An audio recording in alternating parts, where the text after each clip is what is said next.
Assalamualaikum warahmatullahi wabarakatuh. Selamat siang, salam sejahtera buat kita semua. Teman-teman sekalian, dimanapun Anda berada, kita berjumpa lagi dalam acara pengetahuan COVID, yaitu berupa podcast COVID Talk episode yang kedua. Acara ini diselenggarakan oleh Pusat Kebijakan dan Manajemen Kesehatan atau PKMK, Fakultas Kedokteran Kesehatan Masyarakat dan Keperawatan Universitas Gadjah Mada. Berbicara mengenai COVID, saya yakin seluruh masyarakat Indonesia sudah mengetahui bahwa penularan COVID melalui droplet ataupun aerosol dalam kondisi tertentu. Tetapi di sini kita akan berbicara mengenai penularan COVID secara airborne atau secara udara. Nah, di sini maka dari itu izinkan saya, Faridatun Hasanah selaku moderator dan Prof. Chandra Yoga Aditama, spesialis paru konsultan sebagai narasumber membahas secara rinci terkait dengan penularan COVID-19 secara airborne. Secara singkat, Prof. Chandra merupakan Direktur Program Pasca Sarjana Universitas Yarsi dan Profesor Bidang Pulmonologi dan Kedokteran Respirasi Fakultas Kedokteran Universitas Indonesia. Nah, baiklah kita langsung saja menyapa Prof. Chandra. Selamat siang, Prof. Selamat siang, selamat siang. Bagaimana kabarnya Prof hari ini? Alhamdulillah, baik-baik. Prof, sebelum kita masuk mengenai tema kita pada siang hari ini, saya ingin bertanya sedikit, intermezzo sedikit sebelum kita melanjutkan, yaitu apa sih itu penularan secara airborne, Prof? Ya, jadi kan begini ceritanya. Jadi keterangan dunia tadi menduga COVID itu menular kalau seseorang itu batuk dari satu orang kemudian ke orang lain. Dan karena itu ada percikan dahak yang keluar dari orang yang batuk itu, orang lain dan percikan dahak itu dihirup oleh orang lain. Itu pemahaman yang pertama. Kemudian berkembang lagi, oh ternyata bukan hanya karena batuk karena itulah makanya orang harus pakai masker, baik yang sedang sakit maupun yang tidak sakit, supaya tidak ada percikan udara yang keluar dari orang yang sakit pada orang lain di sekitarnya. Kemudian berkembang lagi, oh ternyata bukan hanya itu cara penularannya. Nah, ini sebenarnya bukan hanya COVID juga, pada beberapa penyakit yang lain. Jadi ternyata bisa juga percikan dahak yang keluar itu tidak langsung masuk ke dalam saluran napas atau dihirup oleh orang lain, tapi dia juga bisa nempel di permukaan, misalnya di meja atau di pegangan pintu atau di tombol lift dan sebagainya. Dan kemudian ada orang lain yang memegang meja itu atau memegang tombol lift itu atau memegang pegangan pintu itu, dan kemudian orang itu memegang virusnya pindah dari meja itu ke tangannya, begitu kalau mau sederhana, kemudian tangannya masuk memegang hidung atau mulut dan virusnya itu terhirup. Makanya harus orang mencuci tangan dengan sabun dan air mengalir supaya tangan kita tidak tersentuh dengan virus-virus yang ada di lingkungan di sekitar kita. Itu juga alasannya kenapa orang disuruh menjaga jarak, karena kalau dia batuk atau bersin begitu, maka tentu ada jarak tertentu yang droplet atau percikan dahak atau itu tidak sampai ke orang itu. Jadi itulah konsep menjaga jarak. Nah, tapi kemudian memang ada katakanlah perkembangan informasi atau penelitian yang menyebut tentang ini jangan-jangan juga bisa airborne. Airborne itu artinya dia menyebar di udara begitu.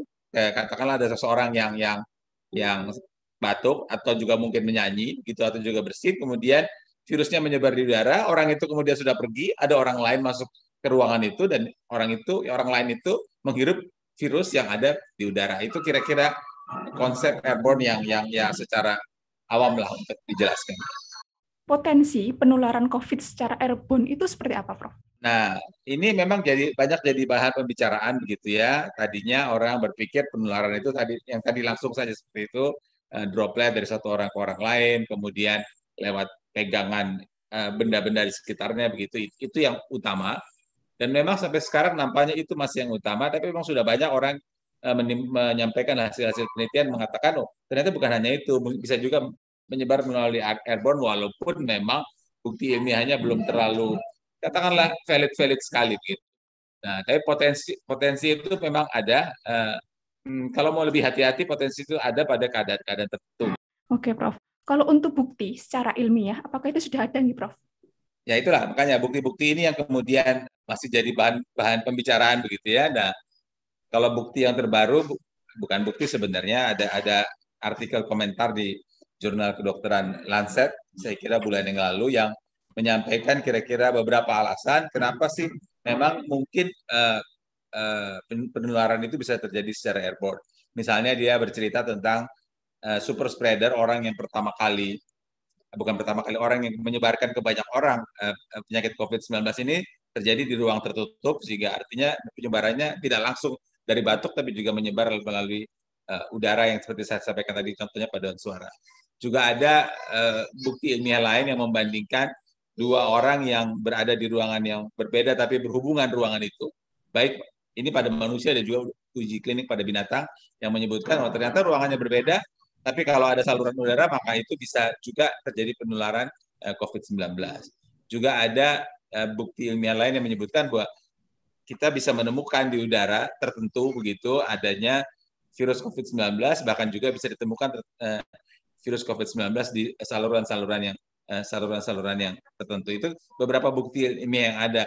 Tetapi ini masih bukti-bukti ini masih terus digali, dan saya kira beberapa kesepakatan yang sudah ada saat ini adalah antara lain kalau memang ada jumlah aerosol yang banyak sekali keluar begitu, katakanlah pada waktu dilakukan tindakan-tindakan kedokteran, kalau orang sesak napas itu dilakukan namanya nebulisasi, diberikan sungkup kemudian diberikan obat begitu yang merangsang pernapasannya supaya saluran napas terbuka sebenarnya maksudnya, tapi kemudian orang itu bisa batuk-batuk mengeluarkan aerosol yang banyak. Nah itu memang mungkin menular. Jadi satu yang jelas adalah kalau memang ada tindakan-tindakan kedokteran tertentu yang membuat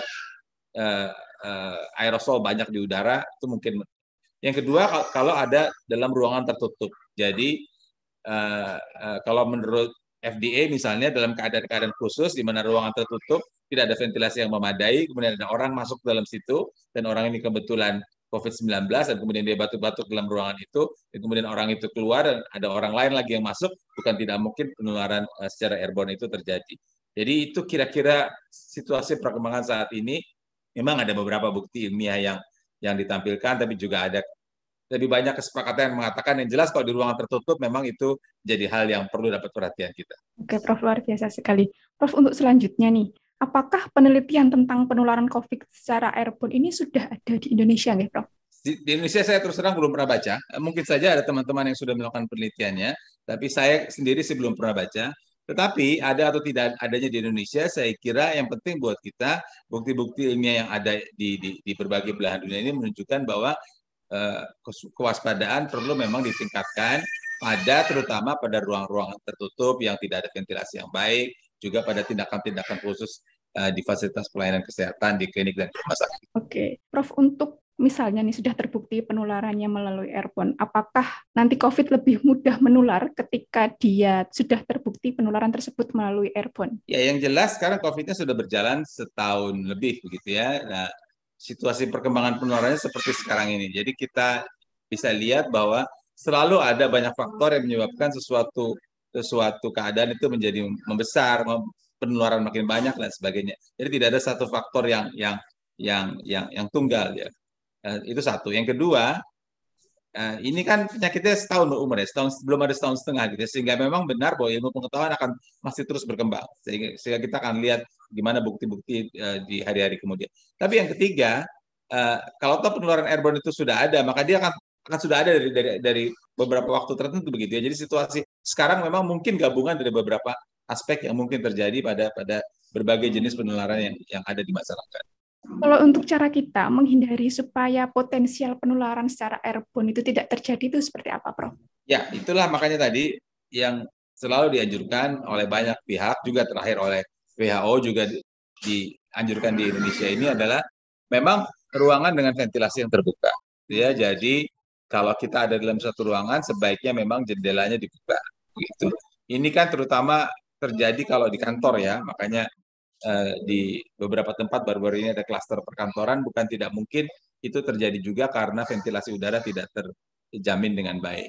Salah satu, balik lagi publikasi WHO sudah membahas tentang hal ini, bagaimana ventilasi itu perlu dibuat di suatu ruangan supaya pertukaran udara itu berjalan dengan baik. Hanya saja memang harus diakui bahwa pada beberapa tempat, apalagi yang gedung-gedung tinggi, bukan tidak mungkin jendelanya itu mati ya, tidak bisa dibuka. Karena itu harus ada pengaturan-pengaturan yang lain, mesti melibatkan teman-teman dari ahli teknik lingkungan, bagaimana pengaturan udara itu bisa terjaga dengan baik, dan bagaimana supaya jumlah orang di dalam satu ruangan itu tidak melampaui batas yang diperlukan sehingga penularan tidak terjadi. Jadi modifikasi teknik lingkungan jadi sangat penting di sini, walaupun kalau mau sederhana memang kita buka jendela yang ada sehingga udara luar bisa masuk ke dalam. Itu hal yang praktis yang bisa dilakukan dan memang sebaiknya dilakukan. Saya nggak tahu ini studio ada jendela apa enggak, kalau ada baiknya dibuka sekarang. Oke, siap, Prof. Untuk selanjutnya, Prof, apakah ini sebagai suatu tanda atau alert untuk kita lebih berhati-hati apabila ini memang benar-benar terjadi airborne? Sebenarnya COVID-19 itu sampai sekarang masih berkembang begitu, kita tahu situasinya naik turun, sekarang sedang naik lagi kalau bicara acara global. Jadi ada atau tidak adanya airborne, maka kita harus masih sangat berhati-hati terhadap COVID-19 gitu ya. Ini situasi yang masih belum menentu, kita belum tahu secara pasti bagaimana perkembangannya ke depan. Jadi kalau bicara hati-hati untuk COVID-19 memang masih terus harus hati-hati baik di masa kini, dan saya kira masih dalam beberapa waktu mendatang kita masih harus penuh dengan kewaspadaan dalam hal COVID-19. Oke, Prof. Ini sebelum kita akhiri ini, Prof. Ini ada beberapa, tolong Profesor memberikan pesan singkat untuk teman-teman sekalian, saya, dan lain sebagainya, untuk masyarakat umum tentunya, terkait dengan COVID-19 ini. Apalagi sekarang kondisinya, proses mudik itu sangat tinggi sekali. Monggo, Prof. Oke, jadi ada 3 hal yang ingin saya sampaikan. Nomor 1, COVID-19 seperti tadi sudah kita bahas, memang masih menjadi masalah kesehatan penting di dunia. Kalau mau besar, di Indonesia. Kalau mau kota, di Jogja, di Jakarta, di Kalimantan, di Sulawesi, semua masih menjadi masalah kesehatan penting. Jadi ini masih membutuhkan perhatian besar kita untuk penanggulangannya. Dan kita tahu bahwa COVID-19 ini bukan hanya punya dampak ke kesehatan, tapi ke semua aspek kehidupan. Jadi nomor 1, kita masih perlu terus memberikan prioritas penting pada COVID-19. Itu nomor 1. Nomor 2, sudah jelas bahwa saat ini yang dapat dilakukan adalah 3M, 3T, dan vaksinasi. Jadi untuk kita, masyarakat umum, 3M ini harus terus kita lakukan dengan konsisten begitu, tidak boleh kendor kalau pakai bahasa sekarang, harus terus kita lakukan dengan konsisten karena ini terbukti memang menurunkan penularan. 3T yang dilakukan oleh pemerintah juga harus terus ditingkatkan, dan 3T itu kan tes, tracing, dan treatment gitu ya. Nah, untuk tes ini kan angka yang ada sekarang seringkali dilaporkan adalah angka nasional. Angka nasional mungkin sudah cukup baik, dia sesuai dengan standar, tapi kan angka nasional belum tidak menggambarkan situasi sebenarnya karena bukan tidak mungkin ada 1-2 provinsi yang angkanya bagus, sementara provinsi atau kabupaten kota lain angkanya jelek. Jadi sebenarnya harusnya tesnya itu merata di semua, katakanlah di seluruh pelosok Indonesia. Jadi itu yang soal 3T. Dan yang soal vaksinasi, untuk mereka yang sudah divaksin, tetap harus menjaga protokol kesehatan. Sementara untuk mereka yang belum divaksin, kalau ada kesempatan untuk divaksin, harus segera memanfaatkan kesempatan itu. Itu yang kedua. Dan yang ketiga, yang sangat penting juga adalah selain ada pandemi, kita berhadapan juga dengan infodemik saat ini, gitu ya.